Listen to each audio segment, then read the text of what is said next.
Hey guys, I am Dr. Kim Sage. I'm a licensed clinical psychologist. Welcome back to my YouTube channel and to my tiny little beach kitchen in Laguna Beach. You're probably wondering, why in the hell is she in her kitchen? And the truth is that I've been wanting for so long to combine my passion for baking and cooking with these topics because I feel most at home in the kitchen and have a really bad sweet tooth, but really also because growing up as a child who did not have, how do I put this, a palette of healthy foods and homemade baking type things, I always wanted that. And so I taught myself how to cook and bake. Actually, my stepmom taught me how to bake. But being in the kitchen and baking for me when I'm not super exhausted has been one of the ways I have dealt with my trauma in my childhood. That expressing myself in the kitchen, and maybe it's about controlling something, right? It all coming out perfectly most of the time, mostly in baking, not so much in cooking. It's been really healing, and I just feel most comfortable in this situation. And so I'm hoping that you will enjoy this video. Okay, last week I talked about this book, a section on identifying the signals of borderline parents in terms of what are the messages that their behavior and their thought process and everything teaches us, and that was in this video, so check it out if you want to watch that. And then today's video is really about, well, what are the lessons from those messages? And so we're just going to go through those really quickly.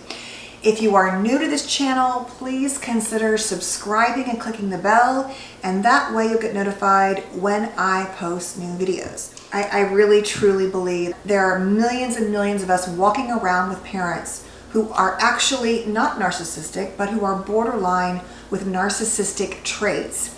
And the reason why it matters is because the borderline behavior, I believe, is a lot more at times engaging and reflective, and it can be so good and then so hurtful. And so with narcissism, you don't get as much attunement, but I think this is why we can feel so much guilt about issues like no contact or setting boundaries, because we did get some good love. But there's a lot of trauma, and a certain type of trauma, I think, that comes with a more classic CPTSD dynamic when you were raised by borderline parents. That really is one of my passions. And so remember, once again, I always say these videos are really about those who are undiagnosed and untreated, though borderline can truly vary in all its presentations, from one end of the spectrum of a very clinical, high-risk population down to a population that thinks that they're fine, there's no risky behavior, but it's everyone else's fault, and it's kind of like really hard to love them. And then there's like a middle ground where people who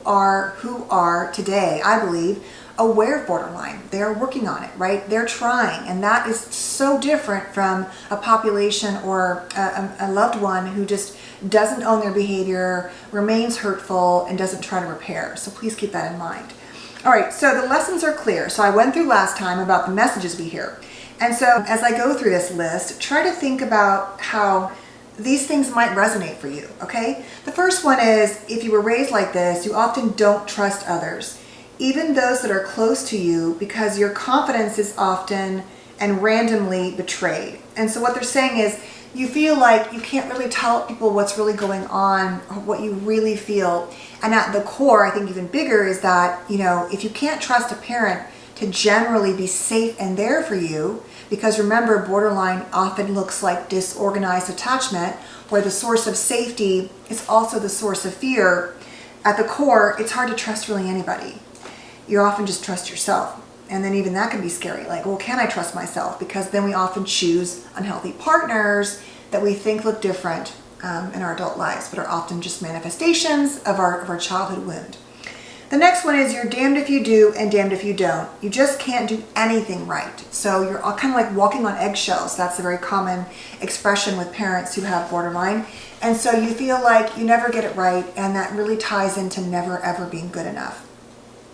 Because oftentimes a parent like this is mad at you, and or they love you so much, and then they will say such or do such hurtful things that, of course, as a child, we hold on to the negative. Because you can tell me, I say all the time, you can tell me you love me 5,000 times, but if you tell me I'm a bad person or a piece of crap, or you hate me 4 times, I'm going to hold on to that.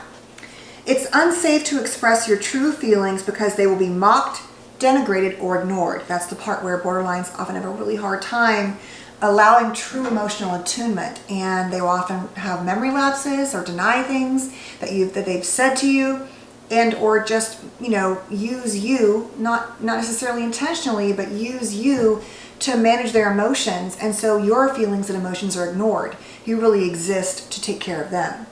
You can't trust yourself, as I said before. Your perceptions are usually inaccurate, and you can be told that, well, you're crazy, that's not right, whatever.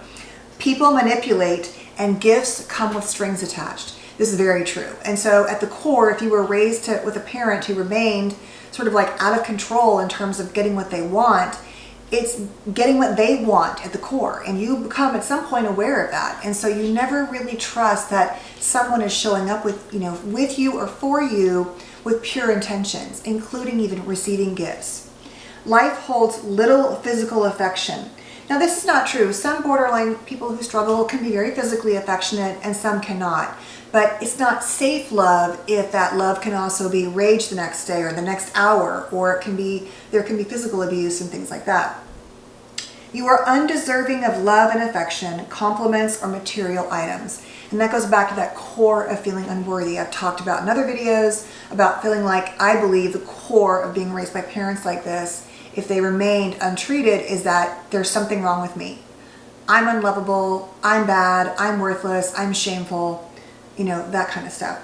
You are guilty of being a burden for the sacrifices your parent made for you, for being angry, for disagreeing, for having your own needs, for being a child, for being your own person. So you often just feel guilty for existing. And that's often said too in narcissism with those with NPD who are parents. But at the core, it's like you've been told or made to feel so many times like you're not good enough, or things are your fault, or you're a burden, that you do tend to feel a lot of, I would take it further and call it more toxic shame. It's risky to assert yourself. Others' needs or desires or opinions come first. It's really hard for you to feel like you get to come first and you matter. Now, there are so many more I'll be covering in my course that will be covering how to heal and deal with both NPD and BPD type parents. But the root of all of that is understanding, what happened to me, how did it affect me, and then what can I do about it today? Anyway, thank you so much for watching. Please stay safe and well. Please feel free to share your stories. It truly helps people realize, oh my God, it didn't just happen to me. I'm not alone. Because I think that the narcissism community is the only place where we really see a lot of this. But as I've said, I think there are cases where it's more than just that. But that other part where we get some good love, we just don't really know what to do with that. And so I think that's part of it. Once again, not looking to label, but to truly understand, because I definitely believe that you cannot heal what you don't first understand. So thanks for watching, you guys. Please stay safe and well. And I do think, as I was going to say, that this cookbook on meringue desserts, oh my God, there's these chocolate pillow things in here, chocolate clouds. They're so good, you guys. I might make those next week. Anyway, thanks for watching, you guys. And I really appreciate you. I really do. Like I say sometimes, I'm like, what am I doing? And I'm doing it because I really believe if one person understands, it's not your fault. It wasn't your fault. It can truly change your life. So thanks for watching. Stay safe and well.